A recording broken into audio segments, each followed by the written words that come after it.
When you mentioned Ben Herbert, and so for anybody that doesn't know, that's Michigan's strength and conditioning Yes. coach. And Clayton, you recently, I think yesterday or the day before, just wrote a little story about him, and Mike Morris was quoted saying Ben Herbert mentally screws us to the point that we're prepared for any situation. So,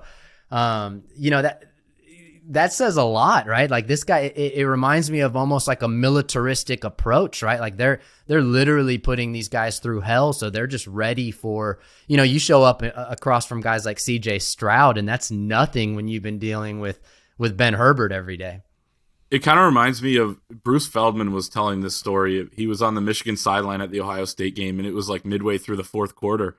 Mike Sainers still stood up on the bench, pointed over at the other sideline and said, "They're going to crack. This is where we're going to rise up." I mean, I've watched Michigan, for my entire life, and I've seen Michigan be that team that has cracked at times. You think of the 2018 game, 2019 game against Ohio State, just too many mistakes, not maybe the mental toughness they needed. It's kind of flipped, and I credit, a lot of that to Ben Herbert based on what a lot of these guys talk about. Jim Harbaugh said he's the X factor of this program, but Mike Morris was talking about Ben Herbert at the Combine, and someone asked, does he do Combine drills? How does he prepare you? He said, he prepares you more so mentally because this is nothing, because what we had to go through every day at Michigan, like in the off season, apparently he would text guys at like 10 p.m. and be like, "You're going to be in at 6 a.m. for a lift." So you got to be ready. Like you got to always be on edge.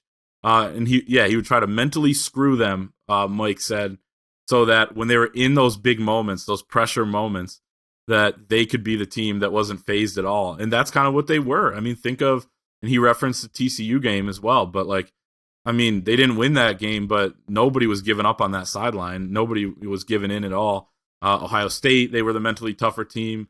Penn State the year before, Nebraska the year before, Illinois this past year. I mean, there have been plenty of examples lately of Michigan being that team, and it's a hell of a lot more fun to be that team than to be the one that folds, and we've seen both sides of it. So I think that's been a real key for this program. And man, you talk about guys getting NFL looks and job offers from elsewhere. Ben Herbert's a guy you got to continue to keep happy and keep at Schembechler Hall because he has been a godsend, I think, for this program.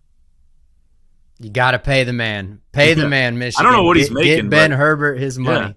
Yeah. I don't know what his salary is, but I'd give him a raise if it were me in charge of that stuff. I'm sure he will.